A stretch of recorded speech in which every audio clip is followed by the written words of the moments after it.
네, 오늘 본문 말씀을 가지고 이런 교회가 되게 하소서 라는 제목으로 함께 말씀을 나누겠습니다. 많은 교회가 초대교회를 본받으려고 하는 것은 그 초대교회가 가장 본질에 가까운 원형이기 때문입니다. 초대교회가 완전한 교회는 아니었지만 그러나 예수님의 가르침을 직접 받은 사도들이 세운 교회였고 또 성령님이 임재하셔서 첫 교회가 탄생한 곳이니까 가장 원형이라고 할 수가 있습니다. 우리 교회도 이제 초대교회의 원형을 찾아가기 위해 도전을 시작했습니다. 월드 사역은 초대교회의 원형이자 또 예수의 DNA입니다. 이 월드 사역을 통해 5가지 사역을 실천하고 또 그 사역을 실천하는 성도들의 영적 원동력으로 금요성령 집회와 선교적 예배 그리고 소그룹을 우리가 함께 나누었었습니다. 교회의 본질을 세우기 위해서는 먼저 원형인 초대교회를 우리가 치밀하게 연구해서 영적인 특징을 발견하고 또한 그것을 원리와 원칙으로 삼아 실천 사항들을 만들어 가야 됩니다. 물론 그 몫은 전도사님을 포함한 목회자의 몫이고 또 우리 장로님들로부터 시작해서 우리 모든 성도님들이 함께 동참해 주셔야 될 귀한 사역이기도 합니다. 초대교회를 연구하다 보면요 아주 재밌는 사실을 하나 발견하게 됩니다. 사실 초대교회는 이미 2000년 전에 그보다 훨씬 더 전에 세워진 교회들이지만 2000년 전에 그때 교회나 지금 교회 모습이나 크게 다르지 않다라는 점입니다. 그때 있었던 문제는요 지금도 있고요 그때 있었던 은혜는 지금도 여전히 있다는 것이죠. 단지 시간과 공간과 문화만 다를 뿐 교회가 가진 속성이나 성장 과정은 너무나 비슷합니다. 이것은 우리에게 굉장히 희망적인 이야기예요. 비슷하다는 건 우리도 충분히 그 초대교회의 원형을 찾아갈 수 있다는 뜻이기 때문입니다. 특별히 금요성령 집회 말씀은 교회 이야기가 참 많이 나오죠. 서신서를 다루다 보니까 그렇습니다. 여러분이 교회에 관한 설교를 들을 때에 교회하면 우리가 함께 주님의 이름으로 모인 공동체뿐만 아니라 우리 성도 한 명 한 명을 지칭한다라는 것을 꼭 기억해 주셨으면 좋겠습니다. 설교 시작한 지 2분도 채 되지 않았어요? 네.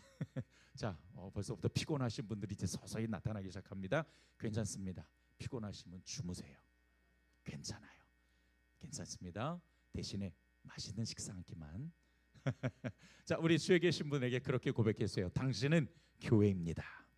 자, 우리 함께 고백해 주세요. 네, 우리 이청년 안수집사는 교회이십니다. 아멘. 그래서 우리가 교회의 본질을 찾는다라는 것은 작게는 성도 한 명 한 명이 예수를 닮아가는 믿음과 신앙을 세워가는 것이고 교회의 본질을 찾아간다라는 큰 범위는 공동체의 목적과 방향을 찾아가는 것입니다. 오늘 말씀은 교회 전체에 주시는 말씀이지만 또한 나에게 주시는 말씀이기도 하죠. 교회가 말씀을 쫓아갈 때 성도들도 말씀을 쫓아가게 되고 말씀을 쫓아갈 때에 그 말씀 안에서 행복한 길을 찾아갈 수 있다. 우리가 주일에 함께 나눈 내용이기도 합니다. 아주 중요하니까 여러분의 신앙과 믿음의 중심에 꼭 새겨 놓으셨으면 좋겠습니다. 다시 한번 교회가 오직 말씀을 쫓아갈 때에 성도들도 말씀을 쫓아가게 되고 성도들이 그 말씀을 쫓아갈 때에 말씀 안에 있는 행복한 길을 찾아가게 됩니다. 제가 너무나 사랑하는 순복음 세안교회 성도님들, 말씀을 인생 최고의 자리에 두십시오. 내 언어와 행동과 인생의 중요한 선택의 근간을 성경에 두시고 내 발의 등이요 내 길의 빛이 될 수 있도록 만드시기를 주님의 이름으로 축복합니다. 성경에서 이렇게 말씀하시니까 나도 이렇게 생각한다. 성경에서 이렇게 말씀하시니까 나도 이렇게 말하는 거다. 성경에서 이렇게 하라고 하시니까 나도 이렇게 순종한다 라고 고백할 수 있는 귀한 성도들이 되기를 다시 한번 주님의 이름으로 축복합니다. 절대로 성경이 아니고서는 설득당하지 마십시오. 절대로 성경이 아니고서는 영향력의 자리를 양보하지 마십시오. 그렇게 말씀이 전부가 돼야 하나님의 통치 아래에 머무를 수 있는 겁니다. 하나님이 통치하시는 인생, 하나님이 통치하시는 교회가 될 때 진짜 멋있는 교회가 되고 진짜 멋있는 인생을 살아갈 수 있기 때문입니다. 자, 우리 모두 그런 마인드를 가지고 오늘 본문 안으로 들어가 보도록 하겠습니다. 오늘 말씀은 공동체의 원형, 즉 교회의 원형을 말씀해 주시고 있는데요. 우리 교회는 어떤 공동체가 되어야 할까? 그냥 우리가 인간적인 생각, 그런 것들로 기준을 삼는 것이 아니라 성경에서 말씀하시는 교회의 원형, 그 원형을 가지고 우리 교회는 이런 교회가 되어야 하는구나. 교회라면 이런 모습을 가지고 이런 걸 추구하면서 나아가야 되는구나 라는 것을 우리가 함께 나눠보고자 합니다. 이런 마음으로 오늘 말씀을 받으시고 또한 더 나아가서 이 말씀이 내가 사랑하는 교회와 나의 신앙과 삶을 세워가는 진리의 기둥이 될 수 있기를 주님의 이름으로 축복합니다. 첫 번째로 어떤 공동체가 되어야 되냐? 자, 우리 자막을 함께 있습니다. 시작. 주 안에서 기뻐하는 공동체가 됩시다. 자, 오늘 본문 1절을 현대인의 성경으로 한번 읽어보도록 하겠습니다. 우리 같이 읽습니다. 시작. 형제 여러분, 마지막으로 말합니다. 주님 안에서 기뻐하십시오. 여러분에게 같은 말을 다시 쓰는 것이 내게는 귀찮은 일이 아닙니다. 이렇게 하는 것이 오히려 여러분에게 안전합니다. 이건 사도 바울이 예수님의 마음으로 이야기한 겁니다. 즉 교회에 당부한 말인데요. 예수님이 우리에게 당부하시는 건 언제 어디서든 기뻐하라는 겁니다. 그러니까 이 기쁨은 교회의 속성이 되어야 하는 것이죠. 그래서 사도 바울의 서신서를 보게 되면은요, 이 기뻐하라는 명령이 상당히 많이 나옵니다. 제가 찾아보니까 로마서 12장 15절에도 나오고요, 고린도후서 13장 11절에도 나오고요, 빌립보서 2장 18절에도 나오고요, 그리고 4장 4절에서도 나오고 데살로니가전서 5장 16절에도 나와요. 사도 바울이 왜 이렇게 많이 강조할까요? 왜 이렇게 기뻐하라는 이야기를 많이 반복해서 이야기할까요? 그것은 그만큼 교회와 또한 우리 성도들에게 꼭 필요하기 때문이죠. 기뻐하라라는 이 말은 해도 되고 안 해도 되는 선택의 여지가 아니라 반드시 해야만 하는 명령어로 되어 있습니다. 명령에는 강제적 의무가 포함되어 있죠. 자, 그런데 아무리 생각해도요, 이게 진짜 가능한가 싶어요. 기쁨은 감정에 관한 건데 이 감정을 늘 좋게만 유지하면서 기뻐할 수 있을까? 정말 내가 텐션을 있는 대로 올려가지고 늘 어떤 상황에 대해서도 하하하 나는 너무 기쁘다, 난 그래도 기뻐, 막 이렇게 할 수 있을까? 그런 생각이 들거든요. 우리가 살다 보면 기분 나쁜 일도 있잖아요. 때로는 슬픈 일도 있고 힘든 일도 있기 마련인데 어떻게 무조건 기뻐할 수 있을까? 더군다나 사도 바울이 이 편지를 쓸 때에는 감옥에 있을 때였어요. 어떻게 그렇게 할 수 있지? 자, 그렇다면 이 불가능한 것 같은 말에 담긴 진짜 의미가 어떤 거냐? 우리가 그 의도를 발견해 가야겠죠. 그래서 첫 번째로 사도 바울이 기뻐하라고 말하는 거는요, 기쁨의 대상을 바꾸라는 이야기입니다. 사도 바울은 기뻐하라 이렇게 말하지 않았어요. 어떻게 말했을까요? 여러분 성경을 보십시오. 1절을 한번 띄워주실까요? 기뻐하라 이렇게 말하지 않고 어떻게 말했냐면 맞아요. 주 안에서 기뻐하라 라고 말씀하고 있습니다. 이것은 주님 안에 있는 걸 기쁨의 대상으로 삼아라 이런 뜻입니다. 기쁨의 대상이 세상에 맞춰져 있으면은요, 기뻐할 만한 게 몇 개 되지 않아요. 더군다나 우리가 세상에서 기쁨을 찾으려면 내가 원하는 대로 돼야 되잖아요. 여러분, 우리 인생에서 내가 원하는 대로 되는 게 몇 개나 있습니까? 우리 그런 말씀 많이 하시죠. 아유, 내 자식도 내 맘대로 안 되는데. 맞아요. 내 자식도 내 맘대로 안 되는데 내 자식보다 훨씬 더 큰 세상은 내 맘대로 됩니까? 내 맘대로 되는 게 하나도 없는 것 같습니다. 사도 바울이 말한 기쁨의 대상은 세상이 아니라 주님 안에서 찾으라는 거예요. 그러면 주님 안에 있는 게 뭐가 있을까 생각해 봐야 되죠. 도대체 주님 안에 뭐가 있는데 거기서 기쁨을 찾으라고 하는 걸까? 그래서 제가 굉장히 궁금해서 신학자들은 먼저 어떻게 말하는지, 또 이 기뻐함에 대해서 어떤 기준을 세웠는지 제가 좀 찾아봤습니다. 제가 아주 존경하는 신학자 중 한 명인 존 파이퍼라는 분이 계신데, 그분은 기쁨의 대상에 관해 이렇게 이야기를 해요. 하나님을 기뻐하는 것이 곧 그분을 영화롭게 하는 것이다. 하나님을 기뻐하는 것이 곧 그분을 영화롭게 하는 것이다. 그러니까 주님 안에서 우리가 찾아야 되는 기쁨의 대상은 어떤 것이 아니라 사실은 하나님입니다. 그러니까 우리가 주님 안에서 발견해야 될 것이 뭐냐? 우리가 신앙생활에서 발견해야 될 것은 하나님이에요. 그 하나님을 찾아야 우리가 기뻐할 수 있기 때문이죠. 여러분 생각해 보세요. 창조주를 아버지로 모신 것보다 더 귀한 선물이 어디 있을까요? 예수를 아는 지식보다 더 귀한 게 어디 있을까요? 성령을 모시고 살아가는 것보다 더 좋은 게 어디 있을까요?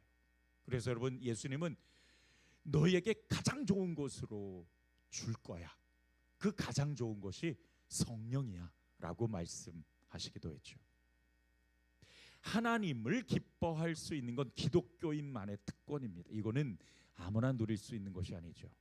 그래서 C.S. 루이스는 하늘의 기쁨은 우리가 이 세상 사람이 아니라는 것을 알려주는 저 너머 세상에 대한 불만족스러운 갈망이라고 정의를 했습니다. 무슨 뜻이냐면 우리가 누리는 하나님의 기쁨은 이 땅의 결핍을 채우려고 하는 게 아니라는 거죠.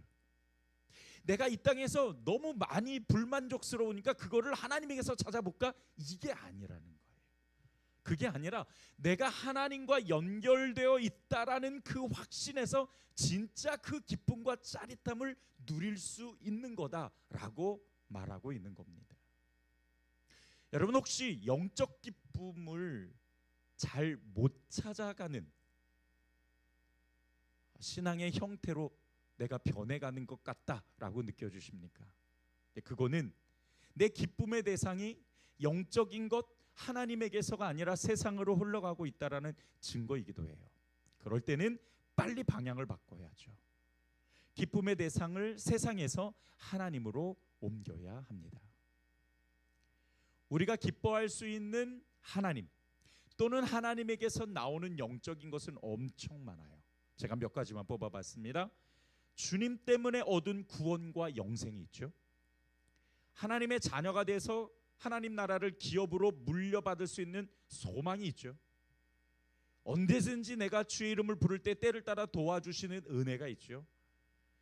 내 안에 계신 성령님이 언제 어디서나 나를 지키시고 보호하시며 하나님의 뜻을 이룰 수 있도록 인도해 주시죠. 가르쳐 주시죠. 예수님 때문에 얻은 하나님의 사랑과 믿음, 세상으로부터 얻을 수 없는 하늘의 평안과 영적인 만족, 여러분 하나님에게서 나오는 어마어마한 이 영적인 기쁨의 대상을 나열하라고 한다면 얼마든지 나열할 수 있어요. 근데 문제는 우리가 그 영적인 것을 별로 안 좋아해요. 그러니까 이 영적인 것의 기쁨의 대상이 되기보다는 자꾸 세상적인 것을 기쁨의 대상으로 찾아가려고 하는 것은 아닌가 생각이 듭니다. 이런 영적인 것이 나의 기쁨의 대상이 된다면 세상 것이 좀 부족해도요, 그거 별거 아니라고 생각해요. 오히려 세상의 기쁨은 굉장히 단기적이죠. 마치 밑 빠진 독과 같아서 채워도 끝이 없습니다. 그러므로 세상의 기쁨을 하나님으로 바꾸고 육적인 것을 영적인 것으로 바꿔서 영원한 기쁨과 안식을 누리는 성도들이 되기를 주님의 이름으로 축복합니다. 사도 바울이 기뻐하라고 말한 두 번째 의미, 첫 번째 의미는 뭐예요? 기쁨의 대상을 바꿔라. 이 세상적인 것에서 영적인 것으로 하나님으로 바꾸라는 것이었고요. 두 번째로는 기쁨을 선택하라는 겁니다. 헨리 나우에는 기쁨을 감정이 아닌 선택으로 봤어요. 너무 탁월한 것 같아요. 그래서 이런 이야기를 합니다. 기쁨은 우리가 조건 없이 사랑받고 있다는 지식에서 온다. 기쁨은 우리가 조건 없이 사랑받고 있다라는 지식에서 온다. 그래서 질병, 실패, 심지어 죽음조차도 그 기쁨을 빼앗아갈 수 없다 이야기합니다. 환경에 영향받아 위축될 때가 있죠. 육의 지배당해 낙심할 때도 있고요. 감정에 치우쳐서 속상할 때도 있어요. 그러나 그 속상하고 위축되고 낙심, 그걸 선택하지 말고 기쁨을 선택하라는 겁니다. 여러분, 육이 영을 지배하면요, 그 영은 육이 가는 대로 쫓아가지만 영이 육을 지배하면 육은 영을 쫓아가게 되어 있잖아요. 이 원리가 똑같습니다. 내가 기쁨을 선택해요. 내가 아무리 세상에서 낙심을 얻어도 그래도 그 낙심은 내게 아니야. 나 이거 선택하지 않아. 나는 주 안에서 하나님 그분에게 나오는 영적인 것이 있으니까 나는 기쁨을 선택할래 라고 하라는 것이죠. 그런 결단이 영적인 기쁨을 누리게 되고 환경과 감정을 뛰어넘어 하나님을 기대하게 만든다라는 것입니다. 거기서 진짜 기쁨을 찾아갈 수가 있는 것이죠. 우리가 기쁨을 선택하지 않으면요, 우리는 자연스럽게 세상이 주는, 육적인 것이 주는, 또는 환경이 주는 낙심과 어려움에 따른 감정이 쫓아오게 됩니다. 맞아요. 환경이나 육이나 감정은 내 영적인 기쁨을 침범할 수 없어요. 영적인 기쁨은 이미 내 안에 하나님과 더불어 성령과 더불어 존재하고 있으니까 그건 내가 선택하는 겁니다. 누가 주어지는 게 아니에요. 환경이 선택해 주는 것도 아니고 상황이 선택해 주는 것도 아닙니다. 그거는 그냥 내가 선택하는 거예요. 내가 감정이 온다고 해서 그 감정을 내 걸로 선택하면 그 어려운 감정이 나를 채울 것이고, 그 감정이 나에게 와도 나는 그걸 선택하지 않아. 난 기쁨을 선택할 거야 라고 선택했을 때 주의 기쁨이 내 안을 채워간다라는 거죠. 자, 정리해 보도록 하겠습니다. 오늘 사도 바울은 우리에게 기뻐하라, 주 안에서 기뻐하라는 명령을 줍니다. 이 명령은 기쁨의 대상을 육적인 것에서 영적인 것으로 옮겨라. 그 다음에 환경과 육과 감정의 영향 그거 받지 말고 내가 기쁨을 선택하라. 그런 영성이 우리 안에 있기를 주님의 이름으로 축복합니다. 두 번째로는 공동체에서 주의하고 조심할 게 있습니다. 우리가 초대교회의 원형을 지금 우리가 함께 연구하고 나누고 있습니다. 초대교회의 특징, 그것을 우리 교회에 적용하는 거예요. 그래서 우리 공동체는 기쁨을 선택하는 공동체가 되죠. 어려움도 있었고 힘든 것도 있었고 실망하는 것도 있었지만 그것들을 선택하지 말고 앞으로 하나님이 일하실 것과 우리 가운데 역사하실 것을 기대하면서 우리가 기쁨을 선택하자라고 사도 바울이 이야기를 한 겁니다. 그 다음에 두 번째로는 우리가 공동체 생활을 할 때 주의하고 경계해야 될 게 있다는 거예요. 자, 2절 한번 보십시다. 자, 우리 세 번역입니다. 시작. 개들을 조심하십시오. 악한 일꾼들을 조심하십시오. 살을 잘라내는 할례를 주장하는 자들을 조심하십시오. 공동체가 조심해야 될 것 세 가지를 이야기하죠. 이런 걸 조심하지 않으면 기쁨을 잊어버릴 수 있다는 거예요. 그리고 나쁜 영향을 받습니다. 그래서 우리가 나쁜 영향을 받지 않으려면 첫 번째 조심해야 돼, 경계해야 될 거 뭐냐? 개들을 조심하라고 말씀하십니다. 그래서 개들은 누굴까요? 개들? 누굴까요? 유대인을 비유하는 말입니다. 신약 시대 당시 유대인들은요, 자기들만 하나님의 자녀고 비유대인들은 다 개라고 생각하고 개라고 이야기를 했어요. 사도 바울은 그 말을 유대인들에게 그대로 돌려준 겁니다. 뭐 비유대인들이 개라고? 아니, 너희가 진짜 개야. 이렇게 말한 거죠. 굉장히 세게 말하죠. 유대인들은 할례와 율법을 자랑하며 스스로 거룩하다라고 착각하고 있었지만 실제로 하나님 앞에서 그들은 하나도 거룩하지 않았어요. 그리고 천국을 소유할 수 없는 자들이었습니다. 왜? 자기 노력과 의로 천국을 얻으려고 했었으니까. 사도 바울이 그걸 비판한 거예요. 가짜 신앙, 가짜 믿음, 가짜 복음, 그게 너희들이 가지고 있는 거야. 신학 시대의 거리에 다니는 멍멍멍 그 개들은요, 지금의 개와는 좀 달라요. 지금 개들은 굉장히 순하고 또 예쁘잖아요, 그죠? 당시에는 떼를 지어 다니면서 쓰레기를 뒤지고 사람을 공격하는 위험한 존재였습니다. 특히 유대인 중에서도요, 거짓 교사들은요, 이 교회들을 막 돌아다니면서 복음을 무너뜨리고 영적 지도자와의 관계를 와해시켜서 교회를 갈라놓았습니다. 또 교회 안에서 막 서열을 만들고 율법을 지키지 않으면 하나님의 저주가 있다라는 식으로 성도들의 믿음과 신앙에 너무 상처를 많이 준 사람들이 거짓 교사들이었어요. 그들이 유대인들이었습니다. 자, 그렇다면 지금 우리가 조심해야 될 것은 도대체 뭐냐? 사도 바울이 유대인들을 개라고 지칭했지만 지금 우리들에게 있어서 조심해야 될 것은 무엇일까? 유대인의 모습에서 찾는다면 이런 겁니다. 말씀을 소홀히 여기는 것, 그리고 비성경적 시각을 가지게 되는 것, 그리고 경건의 능력이 아닌 모양만 강조하는 것, 이게 유대인들의 특징이었어요. 여러분, 우리가 교회 왜 옵니까?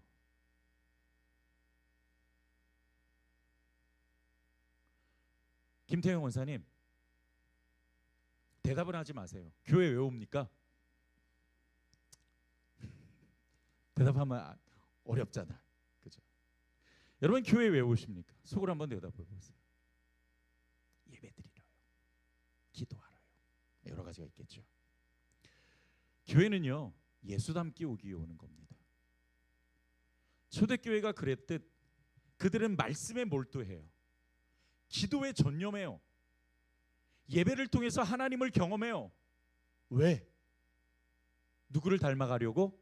예수를 닮아가려고 그렇게 하는 겁니다. 그게 교회입니다. 여러분, 교회는 예수의 DNA를 채우려고 오는 겁니다. 여기 다른 목적으로 오면은 안 되는 곳이잖아요. 장사하러 오시는 분도 없고 놀러 오시는 분도 없습니다. 식사도 제공이 안 되니까 밥 먹으러 오는 사람도 없을 거고. 그런데 교회 안에서 진짜 지켜야 될 말씀, 몰두해야 될 말씀, 전념해야 될 기도, 신앙, 예배, 이런 거는 굉장히 소홀히 하면서 다른 비성경적인 모습을 가지려고 한다면 그건 진짜 잘못된 모습이잖아요, 교회 안에서. 이런 걸 조심해라 말씀하시는 겁니다. 두 번째로 악한 일꾼을 조심하라고 말씀하세요. 이거는 겉으로 보기엔 엄청 열심히 하는 것 같지만 실상은 목적과 방향을 잃어버린 것을 이야기합니다. 여러분, 복음에서 가장 중요한 핵심은 뭐냐면 은혜입니다. 따라서 합시다. 복음에서 가장 중요한 건 뭐라고요? 은혜라고요. 우리가 복음을 받았으면 그 복음은 은혜를 받은 겁니다.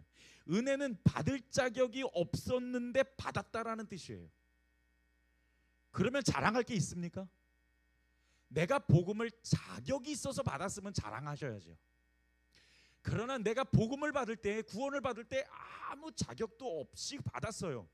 그러니까 내가 아무리 잘났어도 사실 내세울 것도 없고 자랑할 것도 없어요. 내가 뭔가를 했다라고 의를 내세우며 자랑하고 인정받으려고 한다면 죄송하지만 그건 은혜를 모르는 거예요. 은혜를 잊어버린 거예요. 그리스도인이 은혜를 잊어버리면 어떤 사건이 벌어지냐? 자기가 하나님이 됩니다. 아니, 하나님이 없는 사람이 되죠. 사사기 시대처럼, 지금 요즘 새벽 예배 때 사사기 다 끝났거든요. 처음과 마지막 뭘로 시작하냐면 왕이 없었으므로 자신의 옳은 소견대로 행하였다. 이게 사사기의 특징입니다. 여기서 왕은 하나님을 이야기해요. 그들이 하나님이 없으니까 어떻게 하냐? 자기가 생각할 때 옳은 대로 하는 겁니다. 그건 너무 당연한 것 같아요. 정말 위험한 것이죠. 하나님이 없으면 자기가 중심이 되고 자기가 기준이 돼요. 무슨 이야기를 할 때도 다 자기 생각과 자기 뜻대로 막 이야기를 합니다. 뭐 당연한 거죠. 그렇게 되면 예수 그리스도가 아니라 자신의 의를 내세우며 분파를 조성하고 잘못된 분위기를 만들죠. 이런 걸 조심하라. 이게 악한 일꾼입니다. 이 악한 일꾼이 너무 궁금해서 신학자들은 뭐라고 말하는지 한번 찾아봤는데, 한 신학자가 이렇게 이야기를 합니다. 악한 일꾼은 종교적 조작자들이다. 교회의 영성을 자기를 위한 비즈니스로 전락시킨 사람들을 이야기해요. 또 마틴 로이드 존스는 이 악한 일꾼에 관해서 그들의 열심은 자기 의라는 도구로 오염되어 있다. 그들은 자기가 병들었다라는 사실을 인정하지 않는다라고 말합니다. 여러분 혹시 이 설교 들으면서 누가 생각나십니까? 그러면 절대 안 됩니다. 다른 사람은 생각하지 마세요. 오늘 말씀뿐만 아니라 어느 설교를 들어도 다른 사람이 생각나면 그거는 죄송하지만 진짜 교만한 거예요. 왜? 하나님의 말씀은 나를 위해서 주신 것이 다른 사람한테 권면하라고 주신 것이 아니니까. 오직 자기만 생각하고 자기에게만 적용하십시오. 오늘 말씀을 들으면서 딴 사람 생각하지 마세요.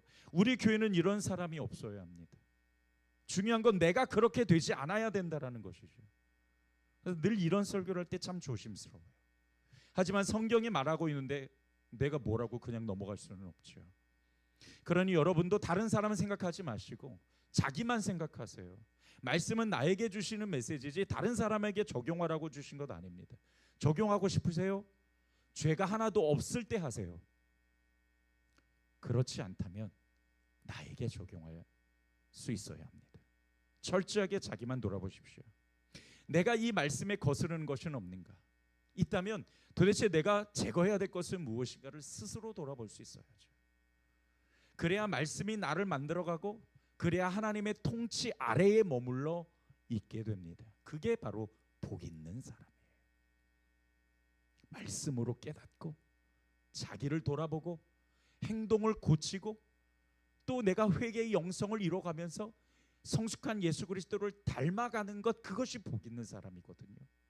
그러니까 말씀을 딴 사람한테 적용할 필요도 이유도 없다는 것이죠. 세 번째로 할례를 주장하는 자들을 조심해라, 이렇게 말씀하세요. 할례를 주장하는 사람은 예수 그리스도의 구원을 확신하지 못하고 은혜보다 자기 의를 더 주장하는 사람을 할례파라고 이야기를 합니다. 뭐 이거는 위에서 말씀을 드렸으니까 더 설명하지 않아도 될 것 같아요. 여러분 공동체 안에서 조심해야 될 것들이 있다라는 것은 어쩔 수 없습니다. 우리가 공동체 생활을 하면서 정말 조심해야 될 것, 조심해야 될 사람이 있는 게 아니라 조심해야 될 것이 있다고요. 중요한 것은 내가 그런 사람이 되지 않는 거예요. 더욱 경계하며 타산지석으로 성숙해 갈 수 있는 성도들이 되기를 주님의 이름으로 축복합니다. 마지막 세 번째로, 그래서 우리는 영적인 할례파가 되어야 합니다. 자, 3절을 한번 보죠. 우리 같이 읽겠습니다. 시작. 하나님의 성령으로 봉사하며 그리스도 예수로 자랑하고 육체를 신뢰하지 아니하는 우리가 곧 할례파라. 신약 시대의 할례파는요, 예수님의 은혜가 아니라 진짜 그 할례 의식을 받아야 하나님 나라에 들어갈 수 있다라고 주장하는 사람들이 있었어요. 아까 말씀드렸던 유대인이나 또는 거짓 교사들. 그건 거짓말입니다. 잘못된 거죠. 하나님이 말씀하신 할례는 육적 할례가 말씀하시는 것이 아니에요. 마음의 할례. 그게 뭐냐? 말씀대로 순종하는 것이 곧 할례입니다. 따라서 합시다. 말씀대로 순종하는 것이 할례이다. 그게 마음의 할례예요. 그래서 세 가지를 말씀하세요. 첫 번째로는 성령으로 봉사해라. 그리고 두 번째로는 예수를 자랑해라. 세 번째로는 육체대로 살지 마라. 이게 우리 공동체가, 그리고 내가 영성을 쌓아가기 위해서 도전해야 될 것들입니다. 앞에 세 개는 경계해야 될 것, 지금 세 개는 도전해야 될 거예요. 성령으로 봉사한다라는 것은 무슨 뜻이냐면 넓은 의미로는 예배를 의미하고요, 좁은 의미로는 교회를 섬기는 봉사를 뜻해요. 그러니까 예배를 하든 또는 봉사를 하든 뭘로 하라고요? 성령으로 하래요. 내 힘으로 하는 게 아니래요. 내 능력으로 하는 게 아니래요. 내 지식으로 하는 게 아니라 성령으로 하는 거래요. 여러분, 성령으로 해야 된다는 건 내가 중심에 서 있지 말라는 거예요. 보통 우리가 이런 실수를 해요. 내 감정이 뭔가 막 차오르면 내가 은혜 받았어. 내 마음에 흡족한 설교를 들으면 나 정말 은혜 받았어. 이렇게들 이야기하죠. 물론 그게 틀린 건 아니지만 그게 정말 은혜의 중심이 되어야 하냐? 그렇지 않다라는 거예요. 내 감정이 막 움직이면 은혜 받고 은혜가 되고 내 감정이 안 움직이면 은혜가 아닌가요? 아니요. 하나님이 부어주시는 은혜는 내 기분이나 감정과 아무런 상관이 없어요. 내가 찬양할 때 아는 곡을 신나게 불렀습니까? 은혜 받았습니까? 아멘입니다. 내가 모르는 곡인데 신나게 불렀습니까? 은혜 받은 겁니다. 아는 곡이든 모르는 곡이든 그게 뭐가 중요합니까? 그 가사가 나의 신앙 고백이 되도록 하는 것, 그게 중요하죠. 모르는 노래는 따라 부르면서 익히면 되는 거고, 모르는 찬양을 할 때는 그 가사 하나하나가 나의 신앙 고백이 되게 해달라는 도전과 기도로 그 찬양을 따라하면 되는 겁니다. 그 예배에 은혜를 주시고 감동을 주시는 건 성령님이지 내 감정이나 마음이 중심이 되는 게 아니라는 거예요. 물론 하나님은 때로는 이 감정과 마음을 움직이셔서 메시지를 주시기도 하지만 그것도 은혜입니다. 그래서 그것도 맞다라고 말씀드렸지만 그것이 은혜를 결정하는 요인이 되면은 안 된다는 거예요. 내 마음이 안 움직여도 나 오늘 하나님을 예배했으니까 그 예배 가운데 하나님의 은혜를 내가 받았지만 그러나 그 은혜를 받을 그릇이 내가 준비가 되지 않았을 수도 있죠. 우리가 예배를 드리다 보면 때로는 그 예배를 걸림돌을 주는 요인들이 있어요. 예를 들어서 우리 엄집사님이 이충훈 집사님이랑 막 싸우고 예배 왔어요. 예배 돼요? 안 돼요. 그런데 또 어느 사람은 또 은혜를 받아. 그 은혜가 있는 거예요, 없는 거예요? 있는 거죠. 그런데 내가 속상해가지고 사랑하는 남편이랑 이충훈 씨랑 싸워가지고 너무 속상해가지고 내가 은혜 받을 그릇이 준비되지 않았을 뿐이지 하나님의 은혜는 예배 가운데 항상 있는 거라고. 내가 여기서 내 감정이 마음이 움직이지 않았다고 은혜가 없다? 천만에요. 만약에 진짜 은혜가 없었다면 그 예배는 실패하는 예배고 그 예배는 드릴 이유가 없죠. 그런데 어떻게 하나님을 위한 예배의 이 자리에 어떻게 하나님의 은혜와 하나님의 보좌가 임재하지 않으십니까? 그럴 일은 없어요. 우리가 부족한 건 있고 연약한 건 있지만 그러나 하나님의 은혜는 언제나 하나님의 영광 올려드리는 이 자리에 부어주시는 줄 믿으시기 바랍니다. 그 믿음이 없으면 우리가 예배 뭐하러 드려요? 그 믿음 없으면 우리가 뭐하러 모이겠냐고요. 하나님의 약속된 은혜가 있고 약속된 복이 있으니까 우리가 이렇게 나와서 나의 믿음을 하나님 앞에 선포하고 나의 신앙 고백을 올려드리면서 주의 이름을 높이고 주님을 인정하고 그 앞에 무릎 꿇는 거잖아요.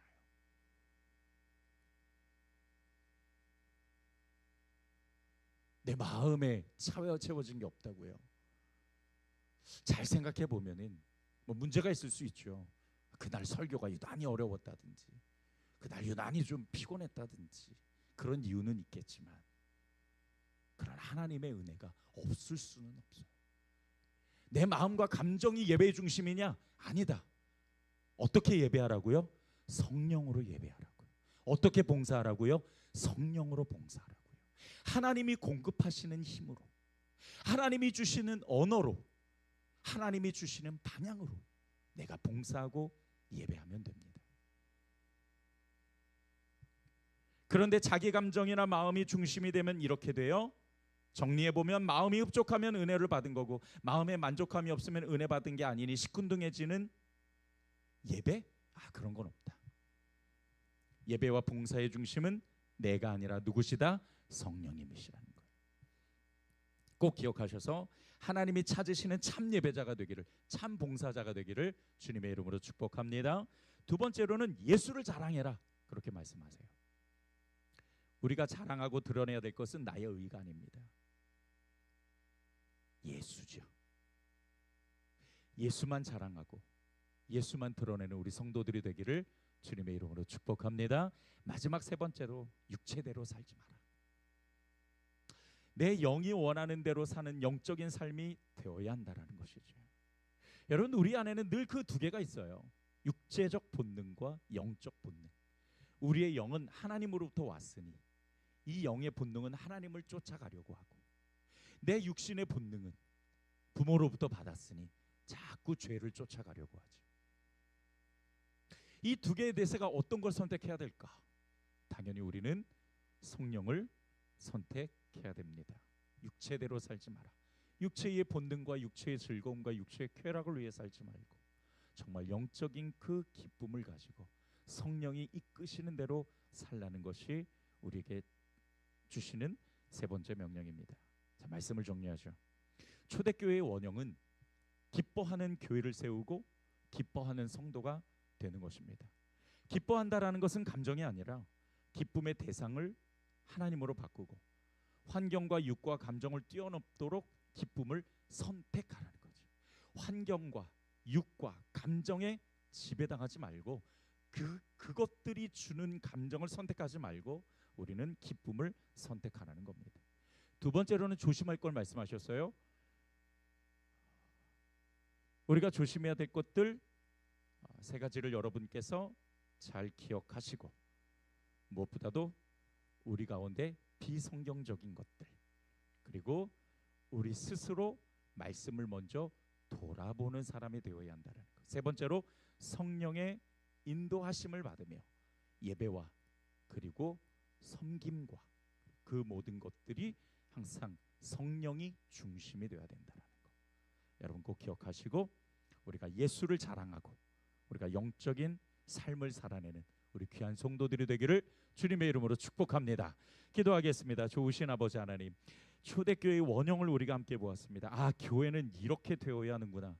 이게 바로 교회고 이게 바로 신앙생활이구나라는 것을 우리가 오늘 말씀을 통해서 잘 세워서 우리 귀한 성도들이 정말 초대교회의 원형을 쫓아가고 예수 그리스도의 DNA를 담아 2026년도 한 해는 우리가 말씀을 쫓아가고 또 최고의 하나님께 최선의 예배를 드림으로 우리의 중심에 오직 성령이 서실 수 있도록 우리 모든 성도들이 함께 그리스도를 쫓아가게 인도하여 주시옵소서. 감사드리고 예수님의 이름으로 축복하오며 기도드렸습니다. 아멘.